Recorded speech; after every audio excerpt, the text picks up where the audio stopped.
Gold would have to run another 50% just to get to the level seen in 1989. The long-term average was 40 to 60%. So gold would have to rise another 3 to 4x from here, so 15 to 20,000 just to get to the long-term average. And in 1980, when we had an honest-to-goodness dollar crisis, it went to 135%. So gold would have to go up another 9x from here, or $45,000 an ounce in an honest-to-goodness dollar crisis. I would be completely unsurprised to find out 5-10 years from now that, if let's say we watch silver run up to, I don't know, 150, 200, and we start to see big selling of coins, I wouldn't be surprised to find out that it's NATO governments, and in particular the United States of America, buying all of the physical silver that they can get their hands on. Despite trading near nominal all-time highs, gold remains significantly undervalued relative to historical monetary backing. To merely return to its long-term average of covering 40 to 60% of the money supply, the metal would need to surge 3 to 4 times from current levels, targeting a range of $15,000 to $20,000. However, in a full-scale dollar crisis comparable to 1980, when gold backing reached 135%, the mathematical implied price would set a staggering target of $45,000 per ounce.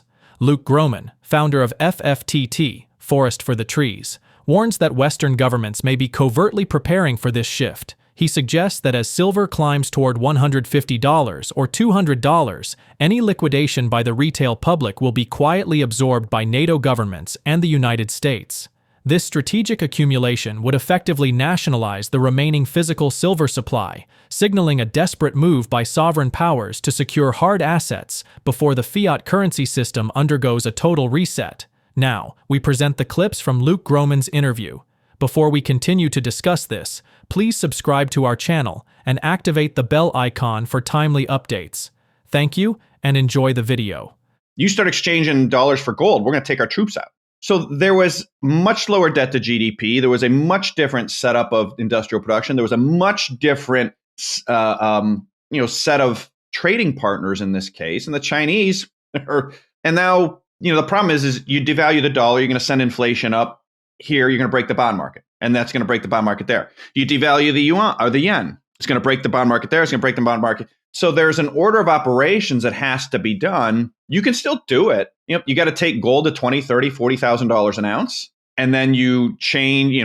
We have a provision in our financial accounting manual for Federal Reserve banks. I believe it's the Dutch central banker a couple of years ago said to Jan Neuenhuis, we have the gold revaluation account we can use, and you buy down the debt, and then you can start reorganizing currencies without blowing up the bond market. But any attempt to restructure currencies like the Plaza Accord, all you're going to do is blow up the bond market in days. And we saw that in April of last year, right? Trump did Liberation Day. The U.S. Treasury market started crashing 7 trading days later, and that'll keep happening until you buy down the debt with gold first. And is this move in gold starting to move in that direction? Maybe. I don't know. Hopefully, because I think it's very preferable to the alternative, which is, the global economy burning down.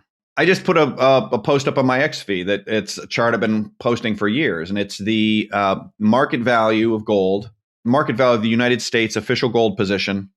So just our gold reserves times gold's price as a percentage of foreign held treasuries outstanding. And that percentage was never below 20% before 1989 when the Berlin Wall came down. After today, as we sit here today, it's at 14%. So gold would have to run another 50% just to get to the level seen in 1989. The long-term average was 40 to 60%. So gold would have to rise another 3 to 4x from here, so 15 to 20,000 just to get to the long-term average. And in 1980, when we had an honest-to-goodness dollar crisis, it went to 135%. So gold would have to go up another 9x from here, or $45,000 an ounce in an honest-to-goodness dollar crisis. And as of, about a month ago, I would always say when I said this, I think there's no chance of an honest-to-goodness dollar crisis. I'm starting to think that there could be an honest-to-goodness dollar concern, right? Based on the actions of the last month or two as a culmination of all of the things we've laid out and of the last 25 years. So, yeah, if you get gold up to 20,000, that's going to create $5 trillion for the U.S. Treasury if they want to revalue it to buy down U.S. Treasury debt. And then you can restructure the economy. It's essentially a giant currency devaluation where the bondholders of the world lose. And that's what has to happen. The debt's unrepayable. It is mathematically, that is a mathematical certainty Now then, if you want to take gold to 20,000, you buy down 5 trillion in debt, particularly at the long end, and then you want to raise rates to 8% to fight inflation, great. You're going to have a recession, but you're not going to, right now, if they raise rates to 8% to fight inflation, U.S. interest expense would be, it'd be $2.8 trillion on 5 trillion in receipts, and receipts would collapse because it's all very interest rate sensitive. So, you would have 2.8 trillion in interest, and you'd have, 3.5 trillion in entitlements. So you would have 150% of receipts, 200% of receipts in entitlements and interest. And then you either default on the bonds or you print the money, right? They're stuck. So that's what gold does. Gold devalues sovereign debt once you get to the end of the road in the long debt cycle. And that's where we are. Well, the way the Japanese 2-year yield trades with gold, I think the Japanese are buying gold hand over fist, at least at the household level, which is, probably how it would have to be handled, because ultimately Japan is an ally and has a large U.S. military presence. And so I would be very surprised if the Japanese officially ever buy gold. But what they can do is tell their people or communicate to their people that having some gold is a good idea. And you call up a chart of the 2-year JGB yield against gold, and they are tied to the hip for the last 5 years. So I think some version of, some gold devaluation will, now how could that look? Well, then the government can buy it from the people, and then the government can raise the price further. There's a lot of different ways you can kind of do that. You probably have to do it in coordination with the West. But ultimately, Japan is a funding currency. Any problem they have there, it's like a balloon, right? If you've got, you press one way on a balloon, it pops out somewhere else. And so anytime they try to, push, the balloon in to address the Japanese situation, it's going to pop out somewhere else, most likely either in the U.S. or in Europe. But, let's see. Either higher treasury yields or weaker dollar, right? They're going to have to choose. And we know that the United States cannot, with our debt level, we can't afford much more than a 4.6 or 4.8% 10-year treasury yield. And I think ultimately, that's why gold is rising and has been. Gold separated from U.S. inverted real rates back in 2022. And rates are rising around the world and gold is rising. That is something that most Americans, Japanese, Europeans, tourists are have initially saw as curiosity. To me, it was obvious what was happening, because you talk to somebody from Brazil and you go, hey, have you ever seen gold rise in your currency? Well, rates are going up. They're like, yeah, happens all the time in emerging markets. When you have emerging market debt levels, debt to GDP levels, which the US, Europe, and Japan have, and when you have emerging market policies, sooner or later, markets are going to treat you like an emerging market. And gold's been treating America, Japan, and Europe like an emerging market for 3.5 years now. And now we're getting the acceleration part where everybody's noticing gold. It's got a lot more to go, because I just don't see any other way out. We can't raise rates, not to stop this, not for a while at least. The U.S. administration just told you, multiple different people within it, that if you don't control it, you don't own it, right? Yeah. You can't control Denmark or Greenland, then you don't own it. If it was my gold, it'd already be back here. But if it was my gold, it'd have been back here 15 years ago. So, we'll see. And that could be another portion of the crisis where, the Germans say, hey, give us our gold. The Americans say, well, we're going to pull the troops. And they say, fine, take the troops. They say, yeah, you know what? We're going to pull the troops and we're going to keep the gold. What are you going to do about it? And that's the kind of thing, and then the German, what the Germans are going to say? And I'm German descent, by the way. My grandfather's family emigrated from, it's now part of Romania, but, the Transylvania Saxon, right? So what are the Germans going to do about it? If we said that, they can't do anything. Global financial stability now hinges on a strict order of operations. Gold must be revalued to extinguish sovereign debt before any currency restructuring can occur. Attempting a reset without this liquidity injection will instantly fracture the bond market. To restore the historical ratio in which gold backs 40 to 60% of foreign liabilities, the price must rise to the $20,000 range. However, should a genuine confidence crisis emerge, comparable to 1980, the mathematical necessity shifts the target to $45,000 per ounce. This dynamic confirms that Western economies are now exhibiting emerging market characteristics, in which gold rises in tandem with interest rates. The debt load has rendered traditional policy tools obsolete, leaving a gold revaluation as the only mechanism to deleverage the system without a catastrophic default, effectively forcing a transfer of wealth from bondholders to hard asset owners. Let's get back to the interview.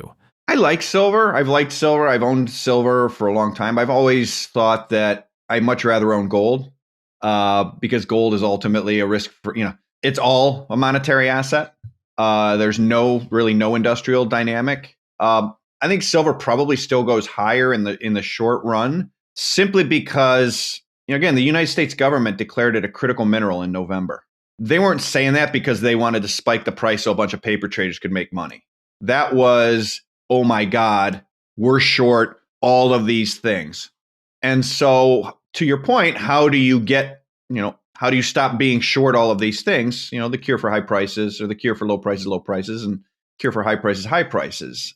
I would be completely unsurprised to find out 5-10 years from now that, if let's say we watch silver run up to, I don't know, 150, 200, and we start to see big selling of coins, I wouldn't be surprised to find out that it's NATO governments, and in particular the United States of America, buying all of the physical silver that they can get their hands on. And that is pure speculation on my point. But again, when the United States government says silver is a critical mineral, they're not kidding anymore. Like they can print dollars. They need the silver, right? You can't put paper silver into an F-35. You can't put it into a cruise missile. You can't put it into solar panels. You can't put it into semiconductor chips, et cetera, et cetera. You got to actually have silver. And so, silver for me, like I said, I still like it. It's a small position. I was wrong about the gold to silver ratio. I really thought it would stay elevated. I think it still is relatively. It's compressed a lot.